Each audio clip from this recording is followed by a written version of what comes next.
Hey guys, welcome back to Geek Forge. My name is Paul, and today we're taking a look at the Wuben G5. First of all, thank you to Wuben for sending this along. I've actually had this guy for a little while, as unfortunately Wuben had some factory issues. I believe there was a fire, which is very unfortunate, but this guy is back up and should be releasing as of today. So thank you for them for sending it along. As normal, there was no financial compensation for this video. I was just provided with a review sample, and I've done my best to try and make sure that that has not influenced my opinion of the light in any way. Now, that said, let's go ahead and get into a quick size comparison with a 58mm on top and 91 down below. Go for that girth comparison. And as it's torch, let's go for AAA and AA.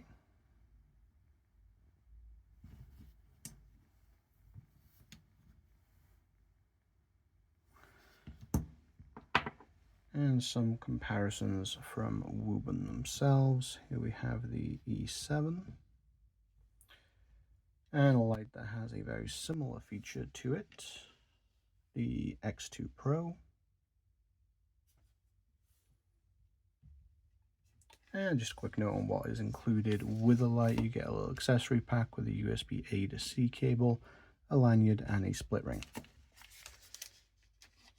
Going to the design overview, we have a very flat, almost credit card-ish shape body. We have a emitter here. This is a dual emitter setup with a white and an RGB emitter. And then this is actually a rotating head. And we get the full 180 degrees. And the back of the emitter head is finned for heat dispersion. Like so. On the bottom we have a lanyard hole here and a magnetic tail.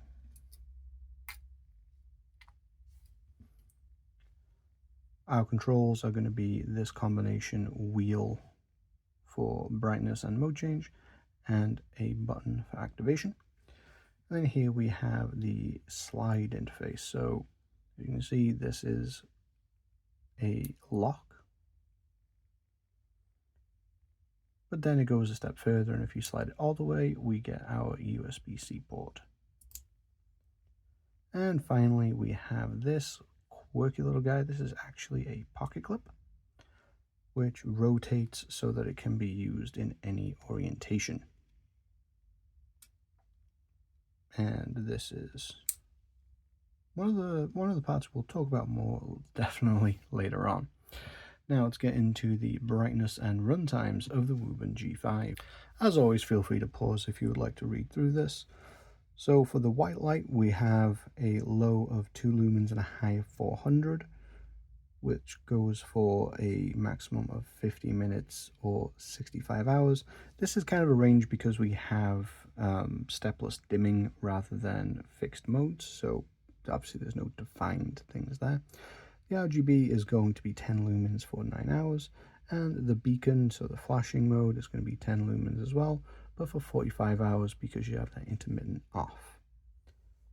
This is, of course, 82 meters for your distance, 1 meter drop resistance, IP68, all that good stuff. Again, you can pause if you'd like to go through that in more detail.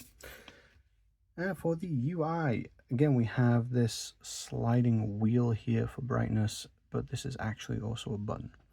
So if we press this once, we're going to get, if we unlock and then press it, we get on, and then you slide forwards to go up.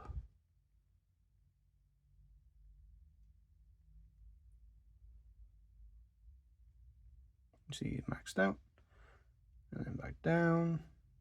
I think I said forwards, that's actually backwards, so down, up. If you press and hold, you're going to shift into the RGB mode, where instead the wheel is going to change the color instead of the brightness. Let me see if we can actually get that a little better.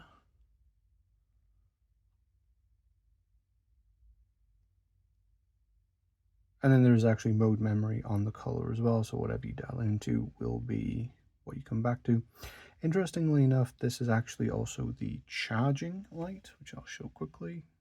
So when this is charging, the RGB actually shows red, and then when it's fully charged, it shows blue, which is a nice little feature instead of having to include a separate indicator light. Now we do have the dial, but we also have more familiar UI elements. So switch back over to white. You can double click to go into turbo. And then from off, if you double click, you're going to get this. I've covered this before. This is not something I really advocate for, and we'll come back to that. And if you are in your RGB, double clicking will get you this beacon mode of whatever color you are already in.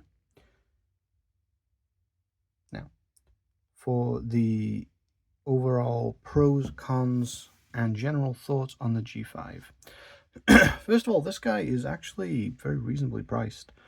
There is a coupon code down in the description below, which will make this $19.99 for today. But generally speaking, this is only about $25, £25, whatever your denomination is. And for the build quality and what you get, especially today in today's economy, that's actually pretty good. So the first good thing here is the price. Now, I do have to say, when I first got this, I was like, why? What is this? This is weird. Like I've tackled some weird lights on the channel before, but this was weird. And part of that problem in my head of just like, what is the point of this thing, is because it arrives in the package like this, and the promo material is of it like this. But it made a lot more sense to me like this. This is just a normal flashlight that has the ability to rotate both ways, and not some weird 90-degree credit card thing. This is just weird to think about if this is what you're thinking about all the time. But if you just change your thinking to a forward-facing flashlight that can pivot along the lines of something like the Borrow It series, which you've already tackled before, then that makes a lot more sense. And when I started thinking about the light that way, it became a lot more compelling, because it then becomes a pretty thin, pretty lightweight, very versatile light. And then it starts to make a lot more sense.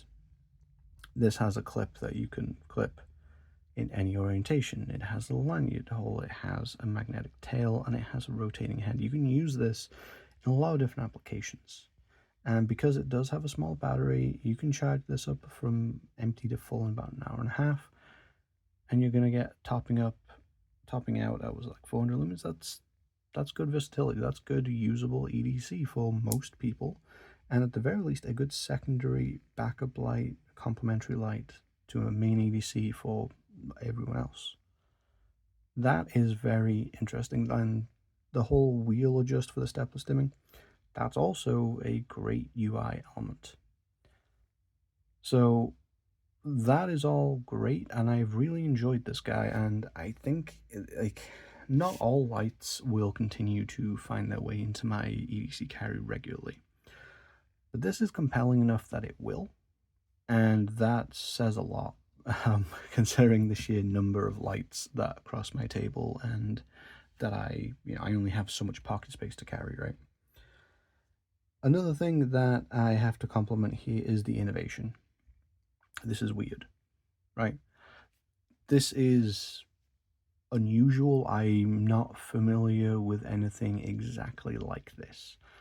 Rotating heads, yes, I've already shown the Borrow It, but like the whole form factor, I've never seen a pocket clip like this. Like, this is innovation, and I have to commend them for that. That said, this isn't perfect. This has some growing pains and some things that I think could be done better. So first of all, the thing that we've already touched on earlier in the video, if you double click from off and you're not in lock mode, you get police flashing. I don't think this really belongs on any flashlight, but if you're going to put it on one of your flashlights, it really needs to not be in a common turbo shortcut, right? I knew on this light that turbo was a double click, and on basically every light that doesn't have a long press to enter, that would be from off as well. So my muscle memory threw us into police mode. And considering how you're not going to want to use police mode and how police mode can very realistically get you into some mischief, I think that is a big ding for the UI. Just something that I would like to see changed. Again, if you carry this as a primary light, you're going to remember that.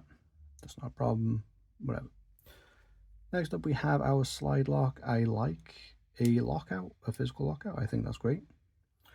It doing double duty as a door for the charging port. Also nice, also good. Where I think this could be better is, so you can see how this works, is we have some detents that are just locking it in different positions, basically. It's very easy to do this, which is not a bad thing. There is still a degree of protection built into the port. However, if you're going to very easily and regularly accidentally expose the port, it really just makes this redundant. What I would have rather have seen is a kind of step in the rail. So you get this far, and then to actually reveal it, you have to push down and then slide. I think that would have been, it's obviously a machining complication. I'm not even sure if the tolerances would allow that amount of travel, but I think that would make this a little bit more refined. And finally, last thing, the pocket clip, man. So by default, you get the pocket clip in the side orientation, and you can clip it in this way. Like you can clip it like this. But really it's meant that you like rotate it to a side, and then you can clip it to your pocket, you can clip it to a shirt, or you can clip it to the brim of a hat, which this is very, very light.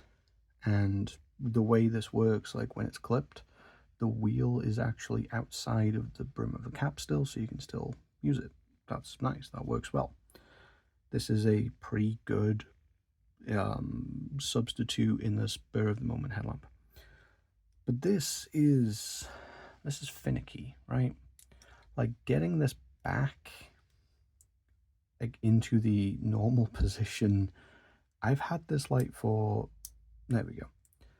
I've had this light for since February, I think. I've had this light for a while because of the factory delay.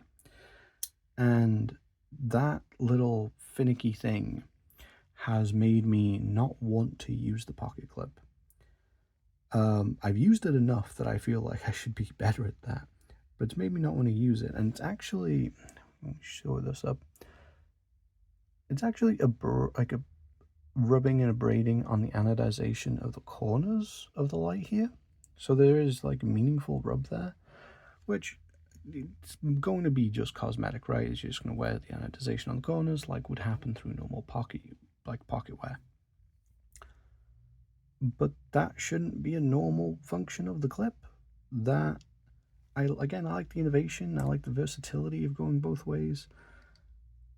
Maybe I'm just missing something, and this is a lot easier than I anticipated, but I've spoken to other people that have this light, and this being like something to get your head around and struggle with, it seems to be a common thing. So I think that this design, at the very least, could be worked on. Like rubbing on these corners in this way is not a good sign. The way that it's very easy to struggle to put it back into the resting position, also not a great sign. But overall, this is compelling. The price point, compelling. The innovation, reassuring in a world of black tubes, right? I like this. I'll continue to carry this. Personally, I think that it should be marketed more in this way rather than, this way. That's just me. Maybe other people will more naturally go, this is more practical. I don't know. but I've enjoyed this light. I will continue to carry this light. I like this as a light pocket carry. Say you're wearing shorts, sweatpants, that kind of thing. You want a light in your pocket, but you don't want it to be bulky. You don't want it to weigh you down that much. This has been fantastic for that, while still having enough punch that you can still walk down a dark path, look in a dark cupboard, under a desk, that kind of thing. It's been ideal, and it still has the red light and other RGB, so that you can use it as kind of like a hazard light if you clip it behind you whilst walking as well. So, do I recommend the G5? Yes, absolutely. Is it going to be for absolutely everyone? No. It is weird. There are some niggles and things that I've pointed out that I don't personally like, or I think objectively could be done better. But overall, I think it's a great product in Wuben's lineup, and I think a lot of people will find a lot of joy with it. So if you want to grab your own Wuben G5, please go down to the description where there is a coupon code for 20% off. This is affiliate links, so I do get a small commission. However, that doesn't increase the price for you, exactly the opposite. And once you're down there, I'd greatly appreciate a comment and a like on the video as well. Let me know what you think of this light. Were you aware of it before this video? Are you looking forward to it? Have you got it? What do you think of it? What do you think of Wuben in general? But this has been the G5, and I will see you in the next video.